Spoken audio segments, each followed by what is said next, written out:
Good morning and welcome to Gulfstream today. Brian Nato with you on another beautiful day here in Hollandale Beach. You see the fast main track, the firm turf course, the Tapeta as well. And our buddy Mike Welsh joins us from the racing forum. And Mike's in the thick of his workday here as he had a busy morning, huh? Yeah, we had about 200 works today. They released the horses out of quarantine this morning at 9 o'clock, and those guys came right out onto the racetrack, especially Victor Barboza, worked 24 horses from 9 to 10:15.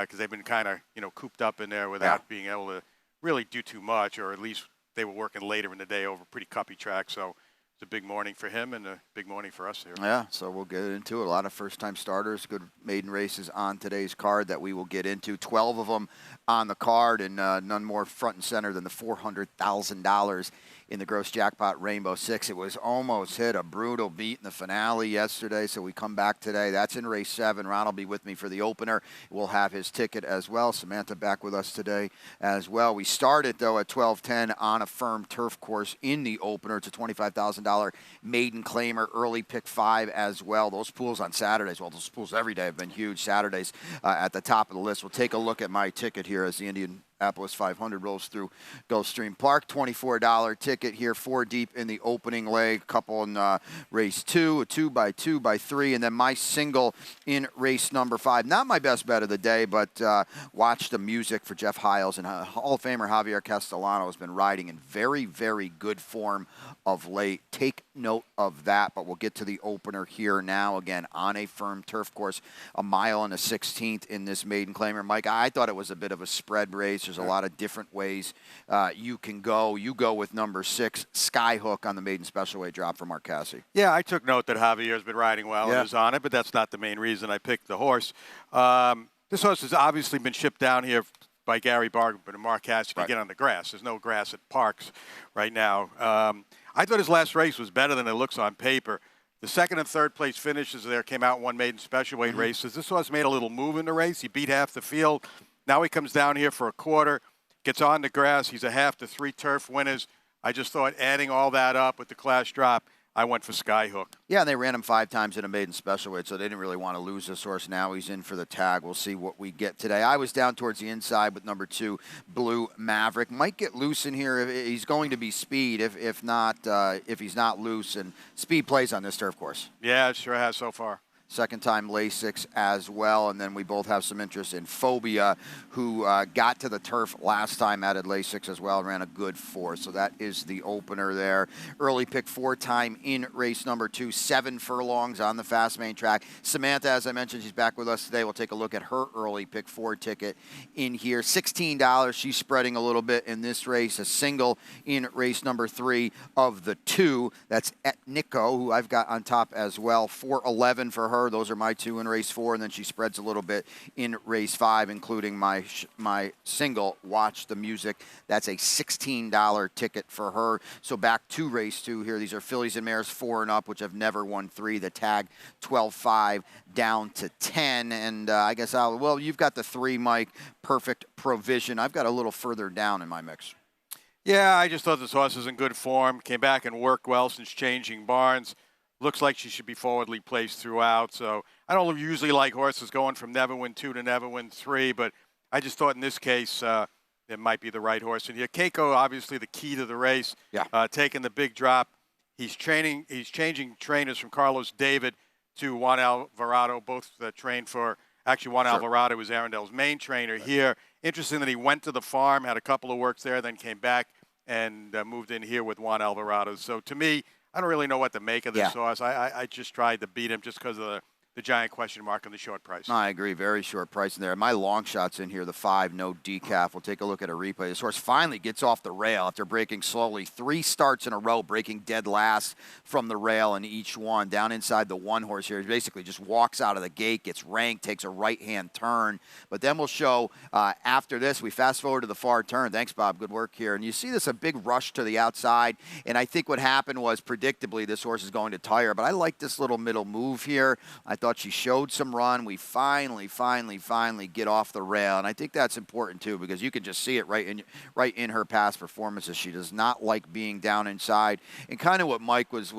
laying down with the 7. I think it's a good spot, Mike, to look for a price, because I just don't trust Keiko in here. Nice jockey change too, from a couple of double bugs to No doubt. Miguel Vasquez. Yeah, without a doubt. So we should get a square number in there. A good one in the third. Now, this is a maiden special weight here for the newly turned 3-year-olds. We're going 6 furlongs on the main track. We both land on at Nico. I'm sure you've seen this horse, and this horse has been working bullets for Jorge Delgado. Yeah, I love the way this horse has Yep. been training. I got a couple in here that have been training good in front of us. Also, Gold Magic has trained really well. Tough to separate them. They've both shown speed in the morning. Another horse that came down here to work once. I'm sure you've talked about how Palmetto's main track has been closed for training for about 10 days now. So Ian Wilkes brought Mr. Peaks down to work here, his final work. And this horse worked really well, too. And his workmate is a filly that's in the Suncoast Stake today over at Tampa Bay Downs. So the key to the race, I guess, is going to be delegated, though. You just don't know, what's going on there. Ran once at Monmouth this summer. Ran okay, not great. Goes back to Palm Beach Downs. The works looks just average. Surely he's going to get bet just because of the connections. Sure. But I'm going with one of the new faces in here. And I landed, like I said, on Etnico or Gold Magic. And just with first-time starters, keep your fingers crossed. Hope they break. Well, yeah, and tab the tote board here as well. Chad Brown's got a firster for Seth Klarman in the 3 favorable scenario. We'll take a look at a trainer stat for Chad as well that Ronnie pulled up. And here, this one's been working pretty well. This is a big stat, though. Dirt sprints at Gulfstream the past 5 years. Firsters, 11 for 32, 34%. This horse has been up at Payson. The dam was on race. It's her 4th full. A couple of them were okay. One of them won on debut. We'll see. Again, it's a tote board race, I think. He's a key player, too. Yeah. I forgot about him also with the couple of bullet works at Payson, too. So you just don't know what you get in here. You can see a couple of horses that you like that are working well, but just know what you're running into from out of town. Up above either Palmetto's or Payson. In delegated, unraced Dam, but she's a half to the Breeders' Cup Classic winner. Vino Rosso, of homebred for Mike Rapoli. But, this horse wasn't even favored at Monmouth, which is a little odd, too. It's an 8-horse special weight at Monmouth. Todd Pletcher typically not going to have the A-team at Monmouth Park. Now we haven't seen him since. To me, I'm okay fading this horse. If he wants to beat me, I'm okay with the only thing I can say about the race is Major Dude won it. Yeah. And Major Dude's a major horse, and the runner-up came back and won, I believe, a maiden special, and maybe he's a stake horse now, if I remember right, but not 100% recalling that. Another one that Samantha will be out there in the paddock getting a look at them. Back to the firm turf course in race 4. The scratches hit 1, 5, 6, 8 are all out of this race, and the AEs 13, 14, and 15. We go 2-turn mile on the firm turf course, 4-year-olds and up, which have never won 3, or a dated claimer in here. The tag is 20,000. Mike, you've got the 10 quite ready, who should be involved throughout. Yeah, they scratched all my other picks in here. Newsbreak was my top pick. Quite ready. Looks like he will be forwardly placed. He dropped him into this race last time, going 7.5. Ran well behind Calibrator. No disgrace finishing second to Calibrator. Still a bit of a question mark for me at a mile. I'm hoping he's going to get loosed on what is we already said is a turf course that favors speed. That would be my best case scenario for him. Yeah, the interesting thing is Rohan Crichton's got 2, and Dr. Ron stretching out. He's got a lot of speed, too, so we'll see what happens there. I scratch into the 4, Gooch Go Bra, who's off the claim for Jose D'Angelo, 24%. That's a pretty good number for Jose. Rises off a 2L win and now in an aggressive spot, so I think definitely a player in here. But, again, I scratch into Gooch Go Bra. Jose's brought a few of his horses that he knew was running this weekend, and maybe early next week down here to Breeze because of the Palmetto situation. Gooch Cobra went over the main track, worked okay. Yeah, and I think that's a positive as well to get some activity in there. Race number 5 kicks off that ever-popular middle pick 4 here. We're 1.70 on the Tapeta, 4-year-olds and up, which have never won 2. The tag 12.5 down to 10. Samantha put one together.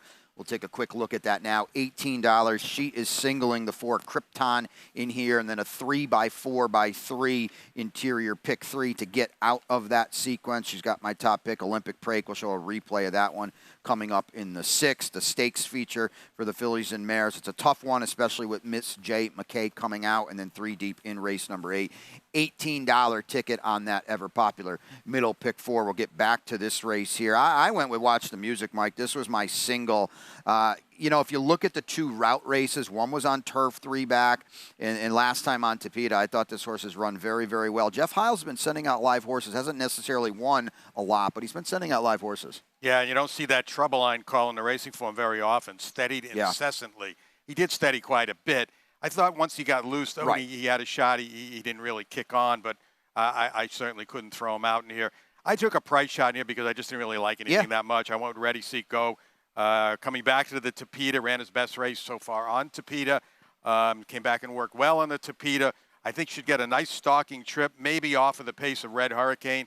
That's good, kind of a good way to run over the Tapeta track. Get outside and just maybe off the paces. Won a lot of races these last couple of weeks that way. So just a pace play with me, or a trip and track play for me. Yeah, and Ready, Seek, Go running for 20 last time on the turf. Really wasn't disgraced. Facing winners for the first time, too, to be beaten less than 5 lengths is not a bad effort at all. So food for thought in there. I to be fair, I did not pick Watch the Music because of the trouble. I didn't really think the trouble had anything to do with the race, to be quite honest with you. And I didn't even have the note in my personal notes, so take that for what it's worth. We both got a little bit of an interest in Red Hurricane as well, who's dropping for Kelsey Danner, who's got a good Tapeta race showing 3 back that I think probably plays. And that horse may be the one that's going to be on the lead in here. Yeah. And as Mike kind of said, the routes on Tapeta, not necessarily the lead is where you really want to be in there. So maybe coming from off of it just a little bit. Race number 6 now, maiden special weight, routing on the Tapeta, 1 mile and 70 yards. I do scratch in to the 4 Olympic Prank, and this is the replay you wanted to pull on this one. Yeah, I hope they show right first out of the gate. Olympic Prank is going to be towards the outside, the 10 horse here. And and you see he breaks last. The chart doesn't show that. The chart says 9th. He broke last out of here, kind of rushes up into a little bit of into traffic. He had more speed than he's going to show. He's going to have to take a hold of him here behind some horses.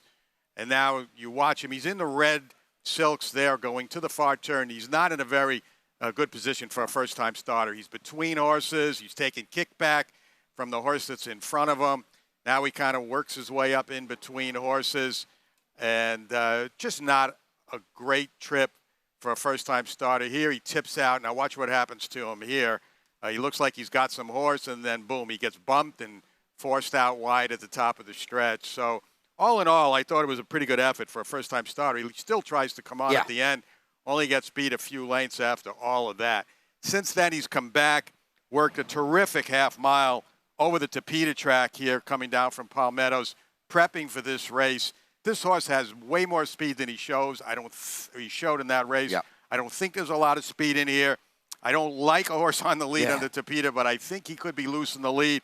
And I'm hoping Safi and Edgard have paid attention to the track. And if they do get to the lead, they at least kind of ease him off the rail and kind of let him sit out in what seems to be the better footing off the rail over the Tapeta track. I definitely agree with that. Down inside has typically not been the place to be on the Tapeta. And as Mike mentioned, there's no speed on paper at all in this race. Maybe the one goes and takes the initiative. And the other thing, too, with Olympic Prank, we're talking about a first-time starter routing on turf at 2 turns. It's not easy to do either. So I would think he moves forward in a big way. Tiger Tap underneath for both, for myself, Mike down a little bit more. First-time Lasix. I thought improved quite a bit on the Tapeta for Brendan Walsh. Yeah, I like Solo Album for second off that Tapeta race at Woodbine. The horse that beat him was a stablemate from Cassie Barnes Scottish Symphony, who has since come back, ran a good 4th at an A other than allowance race here.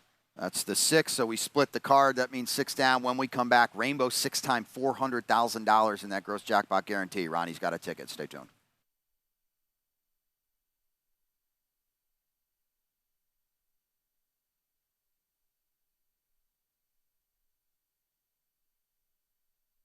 You get to watch some really incredible, talented athletes out there. To us, it's a place to be in the winter. I love Gulfstream Park because of the racing. The palm trees, the beach is right here. The horse racing is some of the best in the country. A lot of good horses come out of here. And if you want to go to the next level, Gulfstream Park was the place to come. I remember the first time I came to Gulfstream, it was like this big fairy tale place. All the history. And all these great horses, trainers, jockeys. It was everything that I ever dreamed of.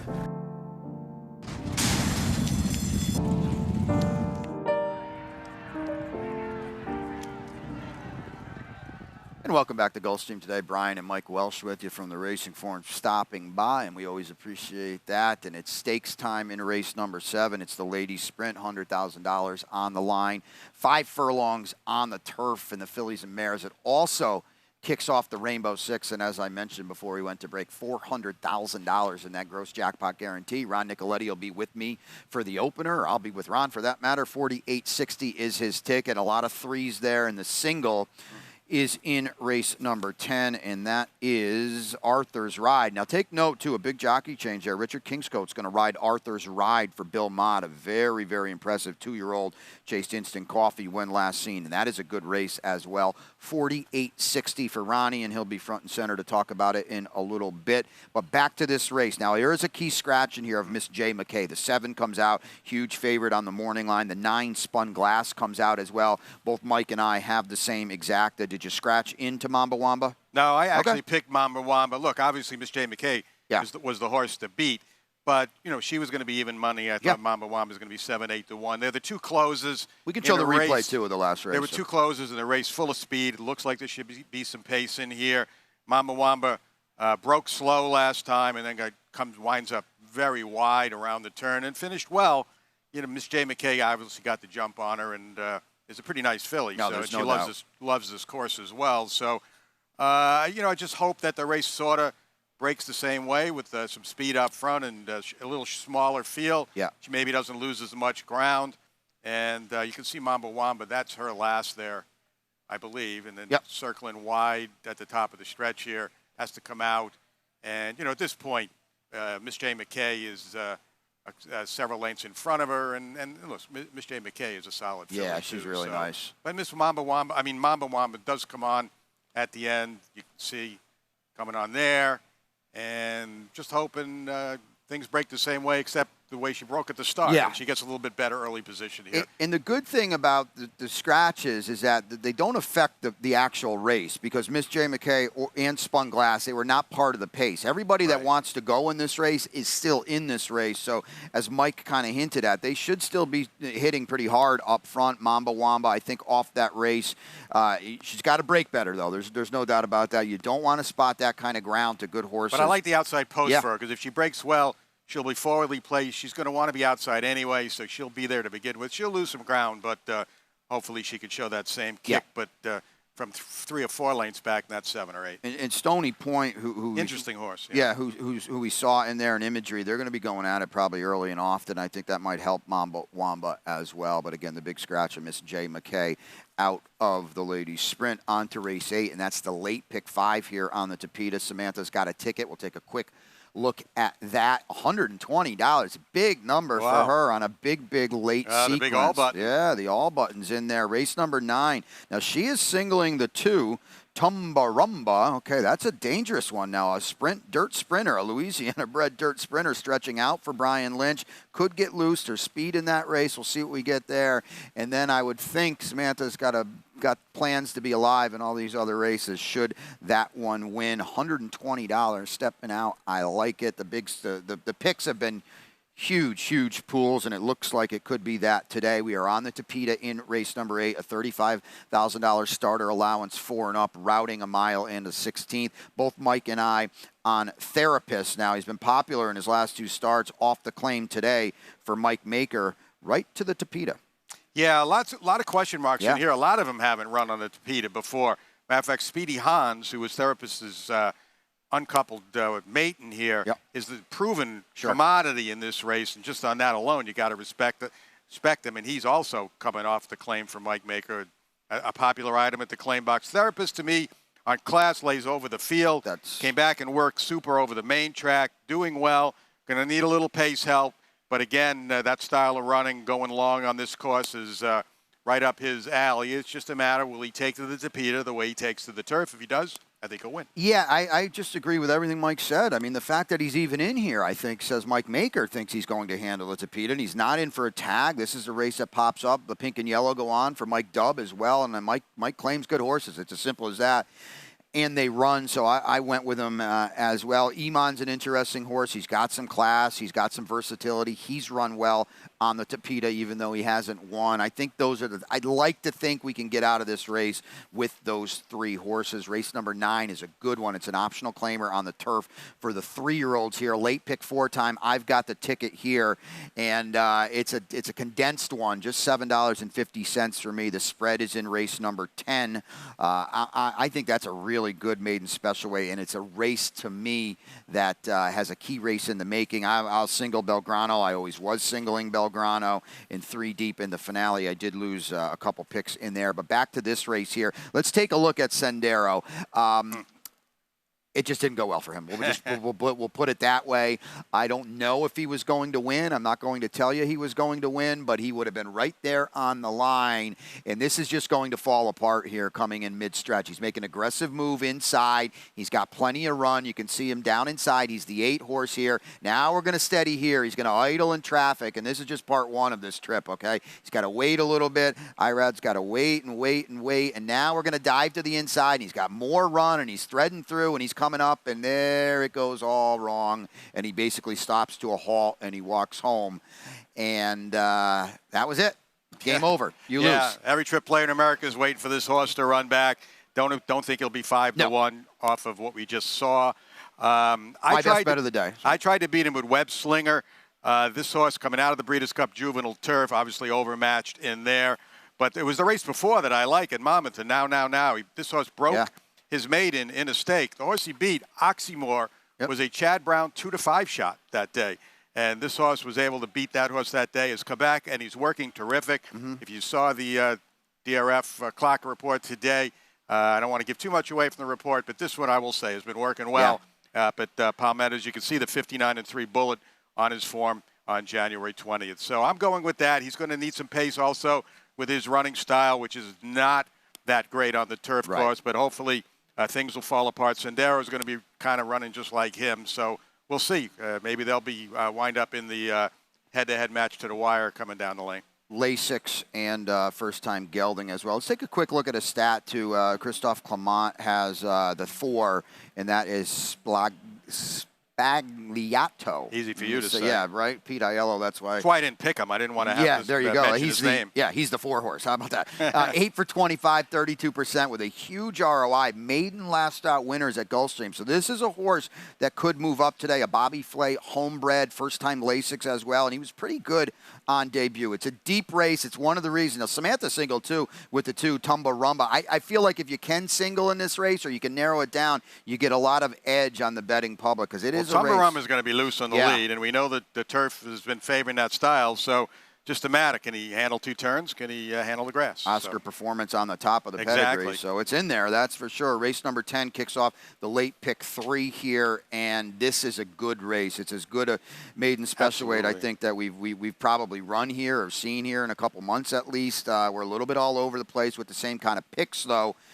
You like Case. We talked off the air, and this horse was very live on debut. He was, and he ran into Shesterkin for Todd Fletcher, who ran off the screen, came back and ran second to the Tappet Trice horse, who may be the Derby winner for Todd. Who knows at this point? Certainly, I think he's top 10 now in the DRF Derby watch.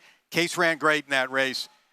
He gets Lasix. He comes back here. More important, Jonathan Thomas brought him down here last week to work over the main track, and he was sensational. Came home the final quarter of his half-mile work in 22-2. He did have a big tailwind behind him, but 22-2 last quarter, galloped out strong. This horse has to move forward off that first race, and off that work, I got to play him. I know he's running into a formidable opponent in Arthur's Ride. The horse was second to Instant Coffee, who right now, if they ran the Derby, would be, second choice, third choice at worst, for sure. And also in the race is the Danny Gargan horse. Was an also ran in them. I can't pronounce his name. He's at Tampa today. He's the 6-5 or 7-5 morning line favorite in the Sam Davis. He was an also ran coming out of that same race. So on form, on paper, Arthur's Ride strictly the one to beat, but I'm going to try to beat him with Case. Take a look at a quick stat for Bill Ma as well. Take note, and I mentioned it earlier, Richard Kingscote's going to ride Arthur's Ride. It's a good pickup ride there. 4 for 11, 36%, sprinter out, maiden special weight on the dirt here the last 5 years. I would think this horse is primed and ready to roll. It's go time. Everything Bill sent out has been very live. I went a little outside the box, possibly. I went with the Sakatoba boys, and Barkley tag. They've had good luck with these Constitution New York breds. You think it is the law. They paid $1.90 for this one here. The Constitutions are runners. I look at the works. It's a New York bred down here. Maybe he can run a little bit. Have you seen him? We did. He came down here and worked out of the gate the other day. He worked well. I don't think he worked as well, like visually. It was impressive as case, but it was a pretty good work out of the gate. He went 49 and galloped out pretty strong around the turn, and that's a bit of a sweepy turn there. And if you can get around that, because they finished a 5/8 work on the backstretch at the 6 furlong pole, so I thought that was a pretty good work for him. But he's giving away experience to two pretty good horses in here. Dreamlike the same way. I mean, he's a giant question mark for Todd. Works look like they're all right. It's a son of Gunrunner out of a Tappet mare. Can't get much better breeding than that. So. No, and that Tappet mare is a full to untappable and a half to Patio Prado. So there's a big-time pedigree there. This is a race that you want to take note of. The also-rans. The second stakes is the feature here in race 11. It's the Grade 3 Gulfstream Park Turf Sprint. Scratches the 1, the 6, the 7, the 9, the 10. Let's bring the replay up of Belgrano. I picked him. I was not on him last time, so I might be a little late Ronnie to the party. Nicoletti was. Ronnie Nicoletti was, and Frank Russo liked that. How good was Belgrano? You're going to see him here. He's actually going to check out of it down inside. Here's Caratari getting the run of the race, and I thought he was really flat. Look at Belgrano. Checks completely out of it at a key pivotal time. He's got to re-rally again, and he does it, and he flies home. He's still steadying a little bit, and now he's going to finally get out off the turn. He's still idling here. This horse was a month the best. I didn't have him. I don't like coming on to him at probably now. He's probably going to be 4 to 5 in here, but Mike, this was a monster effort. It was. I had actually picked him second that day just because of the pace scenario. I thought he could close, and he did. I don't even remember. I think I might have picked Caratari first. I'm not sure. But it was a monster effort. To me, it might be too much of a monster effort. You got a 9-year-old coming back on maybe 5 or 6 weeks rest off of the highest buyer speed figure of his career. And if he didn't get in trouble, he might have run a 101 or a 102. Yeah. So that would be my main concern. Bouncing at a very short price in here. The same almost concerns me. I picked Yes, I Am Free, but the same scenario for him comes off a very hard race, a very big effort. He's coming back in 4 weeks rest. He won this race last year very impressively. He obviously loves this course. Hoping he can stay out of a speed duel and maybe just sit a stalking trip. And Caratari, too, you can't ignore him. He seems to want to be on the lead to do his best. He wasn't last time. Maybe he will be today, but could be crowded up front in here as well. Yeah, those are like the two horses of the meet I have to fade today. Yes, I'm Free. Mike said it. He was 8 to 1 last time. How was he 8 to 1 last time? That's impossible. And he ran so hard. There was about 8 of them on the line. I got to play against him today. He gets helped by the scratches because a lot of speed came out. Caratari, to me, Caratari had to win last time, and not only did he not win, he was a very flat 4th. We'll see what we get today. I understand he's better than that. Maybe he improves second back. I just think he was in a position last time that he doesn't really want to be in, between horses, taking kickback off the pace. He always seems his best races seem to be when he's right on or just off somebody. Yes, I Am Free. 7 for 14 over our turf course. Wrap it up in the 12th here. We are on the Tapeta, and it is a $10,000 claimer, 4-year-olds and up. It's a tough race. Mike has got the 9 Sand Dancer, on top. Sand Dancer hasn't won since December of 21, but he hasn't run that many times since then. And he's been running against so much better than he's in against today. His last race, he got beat 4 lengths by Fly the W. Right. 7 horses have come back from that race since. 2 of them have won. 2 of them have finished second. I thought he was pretty competitive in there. Now you get the hot Castellano that we talked about earlier and this class relief. I think if he could get a trip, work out a trip in this big field, maybe he's the right one in here and get Timmy Hills that elusive first winner of the meet. Yeah, Jerry's Turn didn't get it done yesterday. Boy, they bet that horse crazy yesterday. I was home yesterday watching these races. I saw that horse 2 to 1, and I texted about 3 guys like, what am I missing here? 0 for 24 made 2 to 1. It was actually great. I like the Todd horse in there. That should have been 2 to 1 or 5 to 2, and he paid $9.40. So. Yep, exactly. You just got to read the board. Kitten Spa on top for me. I think he's been running well. He's been doing it on turf. He's been doing it on Tapeta. He's versatile. That's where it lands for me. 12 races. Pete is coming up, but before we do that, we'll take a look at the lightning round. We got a big one here. A lot going on. It was moving day this week with Luis Saez, and he responded accordingly. A big, big day yesterday by our champion jockey. 4 wins on the card, and he's going to make Irad sweat a little bit on top of the leaderboard, and this is one of them come here talking tipsy in race 7. Jimmy Gullick, Tapeta sprints at Gulfstream. Boy, he's been impressive. And this is one of those, the first 3 Tapeta races yesterday, won just like this. Sat off 3-4 lanes, came down the middle of the track and won. And then just when you think that's the way to go, the last race, wire to wire on the rails. So yeah. Who knows? It can be frustrating at times. Our sister track Golden Gates got their big feature today, the El Camino Real. And if you are Triple Crown nominated, you get a free berth, a win in your into the Preakness at Pimlico, and the second jewel of the Triple Crown. Never too early to think about that. So take note of that a little bit later this afternoon. Looked at that field, a pretty good wide open race as well. My best bet of the day today is, it's Sendero in that good turf race. I think Samantha's got her best bet in there as well with the 2-horse. And my long shot today is no decaf in race number 2, the 5-horse at 12-1 on the morning line. So Olympic Prank for me. Okay, Olympic Prank to Safi. Mike's best bet, Olympic Prank. That's Safi, second-time starter. We showed that replay, ran very well. Beat the expert, Ron Nicoletti, in the hot seat today. Beat the legend. You can sign up. Gulfstreampark.com. You see him. Ronnie will be out here for the opener shortly, and then a couple of more. We've got the Coast to Coast Pick 5 as well.